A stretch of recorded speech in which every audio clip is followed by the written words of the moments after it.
Hello नमस्कार साथियों, जय माता दी। आप सभी का स्वागत है आपका अपने यूट्यूब चैनल नीरज स्टडी 01 में। पढ़ो वही जो एग्जाम में पूछा जाए। उम्मीद करता हूँ आप लोग मस्त होंगे, स्वस्थ होंगे। दिल्ली पुलिस कांस्टेबल को ध्यान में रखते हुए आपकी क्लास चलाई गई है। इससे पहले हम आपकी 41 क्लास करा चुके हैं, आपकी 42वीं क्लास होगी। जिन लोगों ने वो क्लास नहीं देखी तो जल्दी से प्ले लिस्ट में जाएँ, आप वो क्लास ज़रूर देखें। जो लोग चैनल पर नए आए हैं चैनल को सब्सक्राइब करें, बेल आइकन पर क्लिक करें। पहला काम आपको वीडियो को लाइक करना और वीडियो को शेयर करना। ठीक है, 3 से 4 लोगों को आपको वीडियो को शेयर करना है। आपके यार दोस्त बहन भाई जो भी हैं तैयारी कर रहे हैं उन सभी तक इस वीडियो को पहुंचाना आपका काम है, क्योंकि दिल्ली पुलिस के एग्ज़ाम में बहुत कम समय बचा हुआ है। 14 नवंबर से आपका एग्ज़ाम शुरू होने वाला है। 14 नवंबर से 5 दिसंबर तक आपका एग्ज़ाम चलेगा। आपका एग्ज़ाम जो है किसी भी डेट में पड़ जाएगा। तो उम्मीद करता हूँ आप जो है अपनी तैयारी जो है भरपूर तरीके से कर रहे होंगे। तो पहला क्वेश्चन आप सभी के सामने आइए देख लेते हैं। देखो, जल के आयतन के आधार पर विश्व की सबसे बड़ी नदी कौन सी है? विश्व की सबसे बड़ी नदी जो है जल के आयतन के आधार पर वो कौन सी हो जाएगी, ये आपको बताना है। तो कौन सी हो जाएगी? ये हो जाएगी ऑप्शन बी, अमेजन नदी। ऑप्शन बी इसका राइट आंसर हो जाएगा। नेक्स्ट, निम्नलिखित में से कौन सी नदी भ्रंश घाटी से होकर बहती है? तो कौन सी नदी है जो भ्रंश घाटी से होकर बहती है? वो हो जाएगी राइन नदी। ऑप्शन नंबर बी जो है इसका राइट आंसर हो जाएगा। नेक्स्ट, बॉर्नविले बांध निम्नलिखित में से किस नदी पर स्थित है? बॉर्नविले जो बांध है वो किस नदी पर स्थित है? तो वो हो जाएगा ऑप्शन नंबर सी, कोलंबिया नदी। ऑप्शन सी इसका राइट आंसर हो जाएगा। नेक्स्ट, किस सभ्यता को नील नदी का वरदान कहा जाता है? तो कौन सी सभ्यता है जिसको नील नदी का वरदान कहा जाता है? वो हो जाएगी मिस्र की सभ्यता। Option B. नेक्स्ट, पराना तथा पराग्वे नदी के संगम के पश्चात उनका सम्मिलित नाम हो जाता है।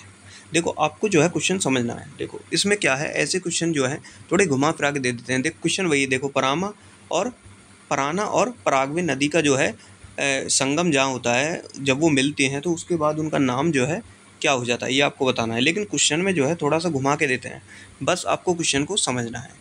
और ये काम आपको जो है यही करना है प्रैक्टिस सेट में। यदि आप इन क्वेश्चनों को ऐसे नहीं कर पाते, समझ नहीं पाते, तो आपके एग्ज़ाम में आपको बहुत प्रॉब्लम होने वाली है। ऐसे क्वेश्चन देखकर आप जो है एग्ज़ाम में उन क्वेश्चनों को छोड़ देते हैं। तो आपको जो है क्वेश्चन की भाषा समझ में आनी चाहिए। उम्मीद करता हूँ क्वेश्चन की भाषा अब आपको समझ में आई होगी, जैसे मैंने आपको क्लियर कर दिया। तो पराना और पराग्वे नदी के संगम के पश्चात उनके सम्मेलन, उनका जो मिलन होता है उसके बाद जो है नाम क्या हो जाता है उनका? तो उनका नाम जो है वो क्या हो जाता है? वो हो जाता है ऑप्शन बी, लाप लाटा। Option B. नेक्स्ट, निम्नलिखित में से किस नदी का उद्गम भूमध्य रेखा के समीप से होता है? तो भूमध्य रेखा के समीप से जो उद्गम होता है किस नदी का होता है? वो हो जाएगी ऑप्शन डी, कौन सी? नील नदी। और नील नदी जो है ये सबसे बड़ी नदी है। देखो, मैं आपके ये सारे टॉपिक करा चुका हूँ। नदियाँ, नदियों के किनारे बसे शहर, राज्य उनकी राजधानी, लोक नृत्य, राष्ट्रीय उद्यान, नई संसद, IPL, नोबेल पुरस्कार और भी बहुत सारे टॉपिक हैं जो आपके माइंड में चल रहे हैं। बस आपका काम जो है, आपका काम ये है, आपको सिर्फ प्ले लिस्ट में जाना है। मैंने प्ले लिस्ट बना रखी है, कंप्लीट जीके की प्ले लिस्ट है, उसमें आपको ये सारी जो है क्लास मिल जाएंगी। बस आपको इतना करना है, आपको प्ले लिस्ट में जाना है, उन क्लासों को देखना है, जिससे कि आपकी तैयारी बेहतर हो और कम समय में हो। तो उम्मीद करता हूँ इतनी चीज़ आपको समझ में आई होगी। नेक्स्ट, टेम्स नदी के किनारे कौन सा शहर बसा है? तो अब आपका ये जो क्वेश्चन करा रहा हूँ वो करा रहा हूँ नदियों के किनारे बसे शहर, जो कि विश्व के होंगे, पूरे विश्व की नदियों के किनारे बसे हुए शहर। जो मोस्ट इंपोर्टेंट क्वेश्चन है सिर्फ वही करा रहा हूँ। और मैं जो है नदियों के किनारे बसे शहर भारत के, वो भी क्वेश्चन मैं करा चुका हूँ। बस आपको प्ले लिस्ट में जाना है। ठीक है, देखो, टॉमस नदी के किनारे कौन सा शहर बसा है? वो कौन सा हो जाएगा? वो हो जाएगा लंदन, जो कि इंग्लैंड में है। सिप्री नदी के किनारे कौन सा शहर बसा है? वो है बर्लिन, जर्मनी। डैन्यूब नदी के किनारे कौन सा शहर है? वो है वियना, ऑस्ट्रेलिया। लीफे नदी के किनारे बसा शहर कौन सा है? वो है लिस्बन, पुर्तगाल। यांगटीसी क्यांग नदी के किनारे कौन सा शहर बसा हुआ है? वो है संघाई, चीन। हडसन नदी के किनारे कौन सा शहर बसा है? वो है न्यूयॉर्क, USA। नेक्स्ट, अब आपके सामने जलप्रपात के क्वेश्चन। देखो, आपको क्वेश्चन करते ही अंदाज़ा हो जाएगा कि कितने हम मोस्ट इंपॉर्टेंट क्वेश्चन लेकर आ रहे हैं। देखो, जैसे ही आपने देखो अभी नदी के किनारे बसे हुए शहर करे, और अब करेंगे आप जलप्रपात। तो आपका काम यह है कि जैसे ही आपने ये टॉपिक यहाँ पढ़े, इन टॉपिकों को तुरंत अपनी बुक में ज़रूर पढ़ना है, क्योंकि बिना सेल्फ स्टडी के आप सिलेक्शन नहीं ले सकते। यदि आप ये टॉपिक ये सोचेंगे कि मैं यूट्यूब से पढ़ लूँगा, यूट्यूब पे आप और सर्च करेंगे तो बहुत सारी वीडियो आपके सामने आ जाएंगी और आप ना उनमें फंस के रह जाओगे, ये पढ़ोगे दूसरी पढ़ोगे। लेकिन नहीं, आप जैसे मैंने यहाँ पढ़ा है, सिर्फ आपको इन टॉपिकों देखना है। देखो, जलप्रपात है, जैसे नदियों के किनारे बसा शहर, आपको तुरंत बुक में जाना है और तुरंत उन टॉपिकों को पढ़ लेना है। ब्योमा जलप्रपात। ब्योमा जलप्रपात किस नदी पर स्थित है? मैंने जो है इनके ऑप्शन और आंसर भी आपके सामने दे रखे हैं, जिससे ये वीडियो ज़्यादा लंबी ना हो और आप क्वेश्चनों को फटाफट कर पाओ। देखो, ब्योमा जलप्रपात किस नदी के किनारे स्थित है? वो किसके किनारे? देखो ऑप्शन नंबर बी, जेरे। नेक्स्ट, स्टैनली जलप्रपात किस नदी पर स्थित है? तो किस पर है? ये भी हो जाएगा बी पर, कांगो। नेक्स्ट, एंजल जलप्रपात किस नदी पर स्थित है? वो हो जाएगा Caroni, option C. Next, Victoria जलप्रपात किस नदी पर स्थित है? जैम्बेजी, ऑप्शन डी इसका राइट आंसर हो जाएगा। नेक्स्ट क्वेश्चन आपके सामने मैं लेकर आया नोबेल पुरस्कार के क्वेश्चन। नोबेल पुरस्कार की मैं एक वीडियो करा चुका हूँ। जिन लोगों ने वो वीडियो नहीं देखी, जो है उस वीडियो को आप जरूर देखें, क्योंकि नोबेल पुरस्कार से आपका एग्जाम में क्वेश्चन पूछे जाते हैं। उसमें मैंने आपके लिए सारे नोबेल पुरस्कार कवर कर लिए हैं, किसकी याद में शुरू किए गए, 2021 में किसको मिले, 2023 में किसको मिले। आप वो वीडियो जरूर देखें। आइए देख लेते हैं। देखो, 2023 में भौतिक के क्षेत्र में नोबेल पुरस्कार किसको दिया गया है? भौतिक के क्षेत्र में जो दिया गया है नोबेल पुरस्कार 2023 में किसको मिला है? वो मिला है Pierre Agostini, Ferenc Krausz and Anne L'Huillier. Option number C इसका राइट आंसर हो जाएगा। नेक्स्ट, आपको आंसर भी इसका दिख रहा होगा। वर्ष 2023 से रासायनिक विज्ञान के क्षेत्र में नोबेल पुरस्कार किसको दिया गया है? रसायन के क्षेत्र में जो दिया गया है, इन तीनों को दिया गया है। ए, बी, सी तीनों जो है इसका राइट आंसर हो जाएंगे। नेक्स्ट, 2023 में अर्थशास्त्र के क्षेत्र में नोबेल पुरस्कार किसको दिया है? देखो, नोबेल पुरस्कार के बारे में और पढ़ने के लिए आप जो है मैंने एक वीडियो बना रखी है, आप उसको जरूर देखें, वहाँ से आपके सारे डाउट क्लियर हो जाएंगे। आइए देख लेते हैं। अब आप सभी के सामने आ चुके हैं रीजनिंग के क्वेश्चन। निम्नलिखित श्रृंखलाओं में प्रश्न चिन्ह के स्थान पर कौन सी संख्या होगी? देखो, यहाँ आपको बताना है कौन सी संख्या होगी। जैसे आपको दे रखा है 5, 18, 174, 525, 1578। तो यहाँ क्या आएगा? 4 ऑप्शन आपके सामने है। देखो, इन्होंने जो लॉजिक लगा रखा है वो इस तरीके से लॉजिक लगा रखा है। देखो, 5 तिया कितना हो जाएगा? 15, और प्लस 3 करा इन्होंने, तो कितना हो जाएगा? ये हो जाएगा 18। ठीक है, ये कितना हो गया? 18। अब ऐसे ही हम कर लेते हैं। देखो, 18 तिया 54 और प्लस 3 कितना हो जाएगा? ये हो जाएगा 57। ऑप्शन नंबर डी इसका राइट आंसर हो जाएगा। इसी तरीके से आप 57 की गुणा 3 में करेंगे, प्लस 3 करेंगे, उसके बाद क्या आ जाएगा? 174। 174 की गुणा 3 में करेंगे, प्लस 3 करेंगे, तो कितना आ जाएगा? 525। इसी तरीके से सीरीज जो है चल रही है। नेक्स्ट, निम्नलिखित श्रृंखलाओं में ऐसे कितनी विषम संख्याएं हैं जिनके तुरंत पहले 2 सम संख्या है? सिर्फ आपको क्वेश्चन को समझना है। देखो, एक श्रृंखला हमें दी गई है, ये रही हमारी श्रृंखला।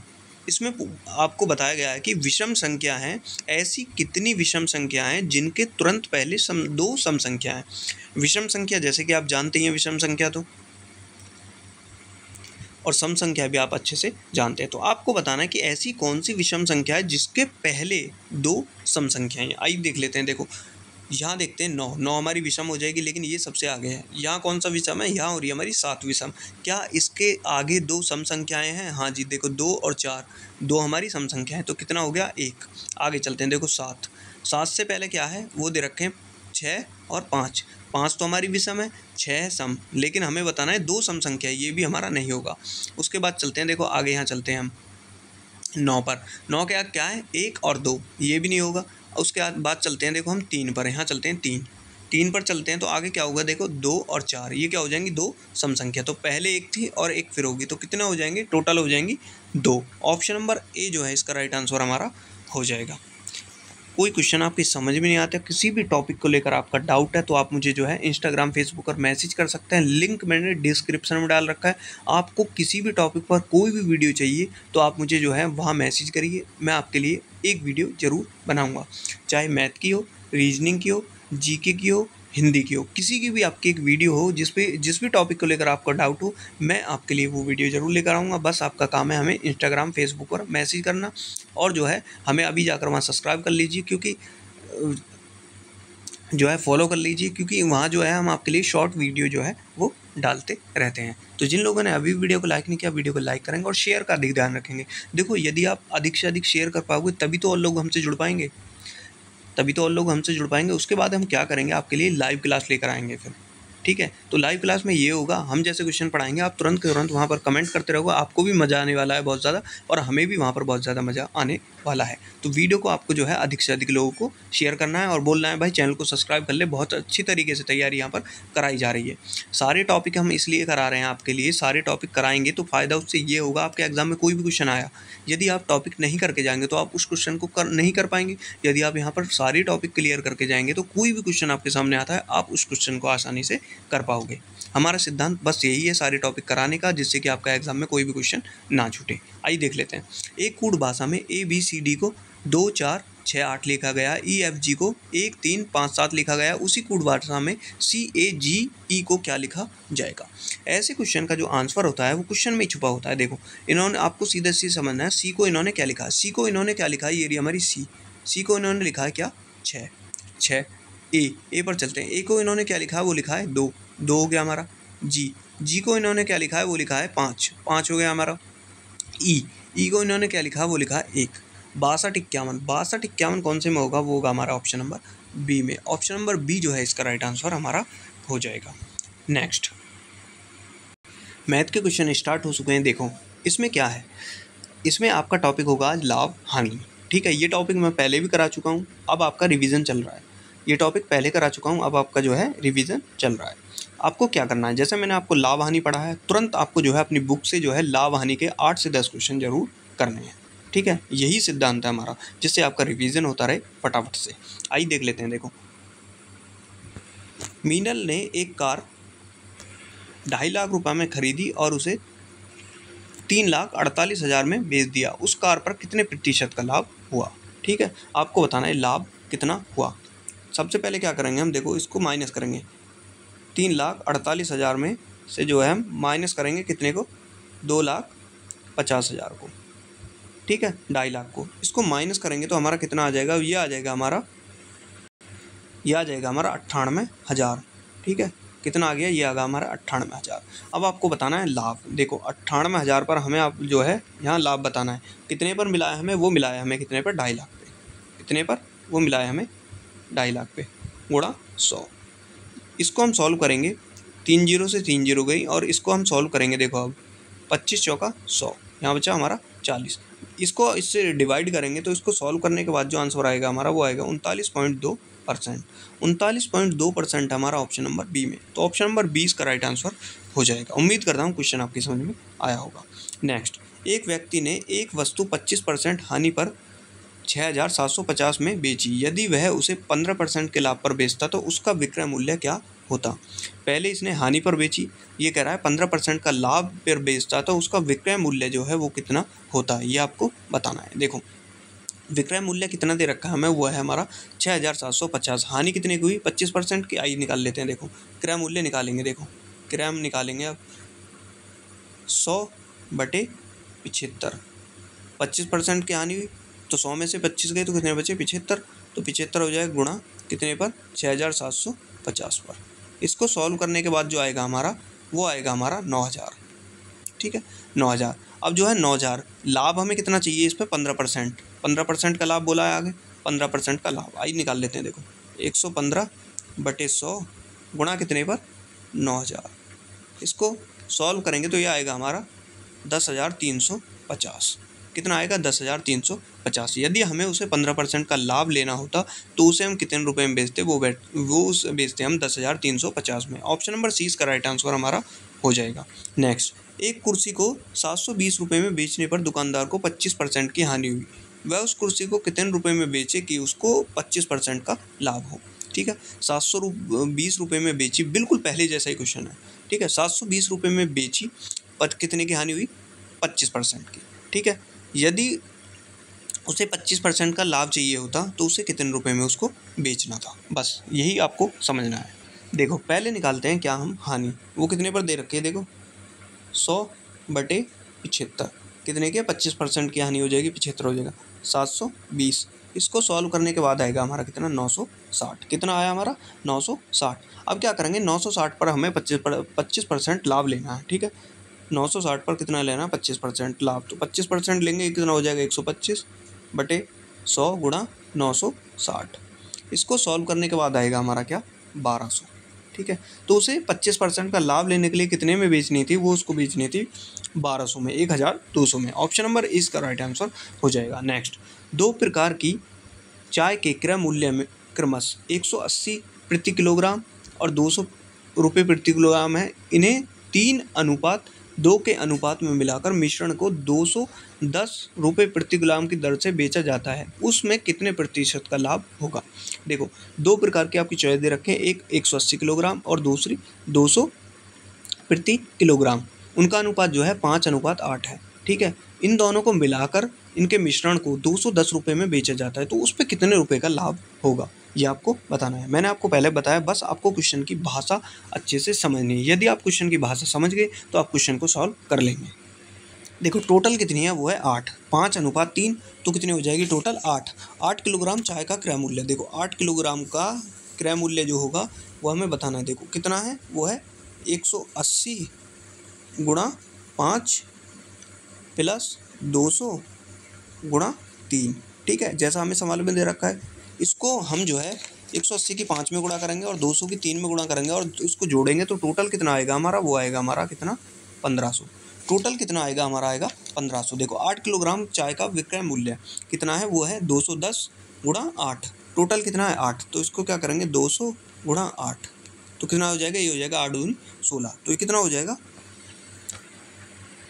210 गुणा 8, तो ये कितना हो जाएगा, ये हो जाएगा क्या हमारा 1680। कितना हो जाएगा, ये हो जाएगा 1680। अब आपको क्या करना है, देखो 1680 में से 1500 जाएंगे तो कितने बचेंगे हमारे, कितने बचे, ये बचे हमारे 180। अब आपको जो है लाभ बताना है 180 अपॉन 1500। क्रय मूल्य कितना था, वो था हमारा कितना था, वो था हमारा 1500 गुणा 100। इसको सॉल्व करने के बाद जो आएगा वो आएगा हमारा कितना 12% का लाभ।